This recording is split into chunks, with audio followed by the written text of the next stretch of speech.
apakah kita terkesima sama Yesus atau cuma sama tangannya saja?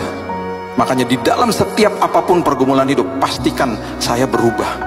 Saya menjadi orang yang lebih tahan uji. Saya mengalami penyertaan Tuhan, bukan kejar-kejar pemberian-pemberiannya. Makanya Lukas 17 bilang begini. Coba lihat Lukas 17 ayat 11. Lukas 17 ayat 11. Dalam perjalanan ke Yerusalem, Yesus menyusur perbatasan Samaria dan Galilea.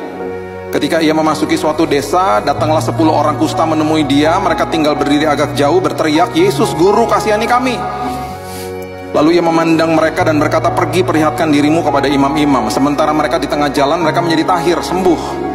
Seorang dari mereka ketika melihat bahwa ia telah sembuh, kembali sambil memuliakan Allah dengan suara nyaring. Dia berteriak, lalu tersungkur di depan kaki Yesus dan mengucap syukur kepadanya. Dan Lukas menulis, orang ini adalah orang Samaria, orang yang dibenci sama orang Yahudi, menganut pemahaman namanya Samaritanisme, karena mereka perkawinan silang, dibenci, dan bahkan mereka tuh selalu dikatakan orang asing. Yesus bilang begini ayat 17, "Bukankah ke-10 orang tadi semuanya telah menjadi tahir? Di manakah yang 9 itu?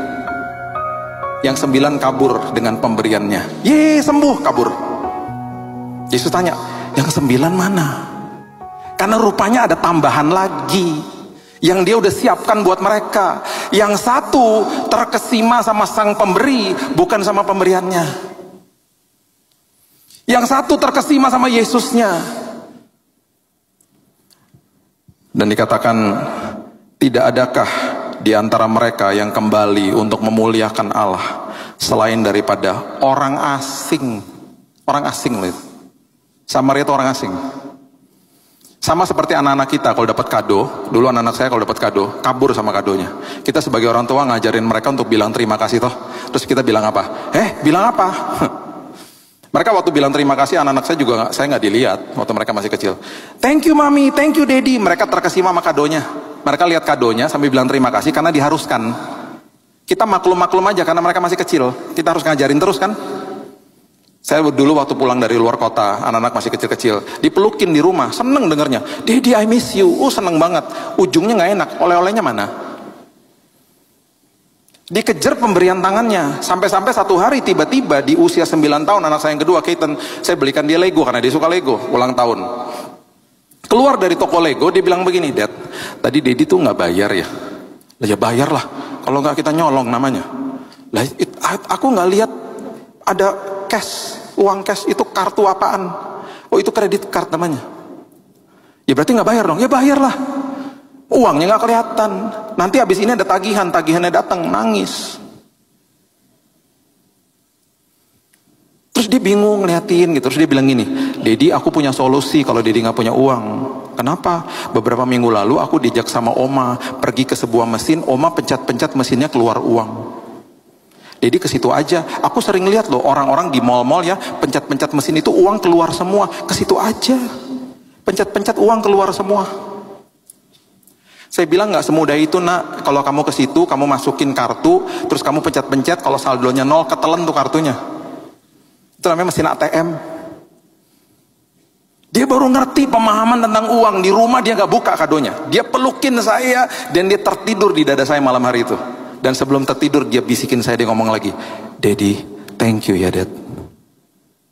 Besok paginya baru dia buka itu kado. Dia lupa mungkin sama kadonya malam hari itu.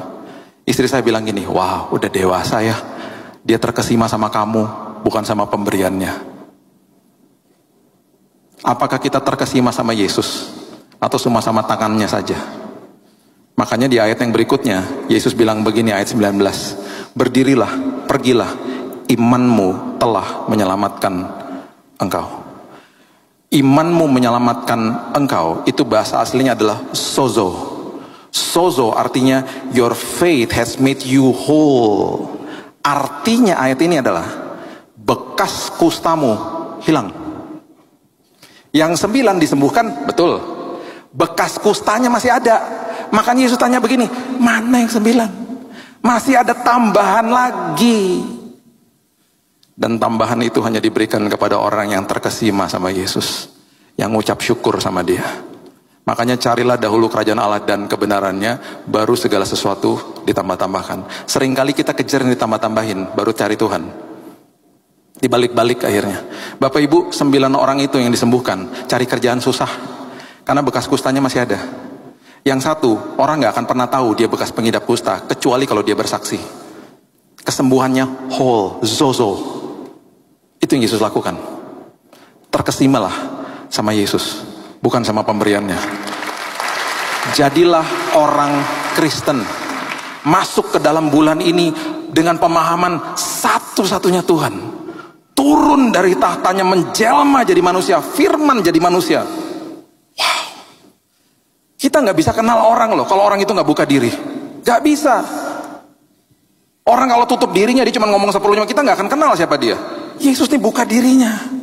Makanya dia bilang sama Marta, kamu ngapain sih ribet-ribet sini, duduk sini, belajar isi hatiku. Makanya dengan ranah agama seringkali diucapkan apa? Dari atas mimbar, ayo mari berikan yang terbaik kepada Tuhan. Betul, itu baik-baik saja. Belajar terima dulu yang terbaik, baru bisa berikan yang terbaik.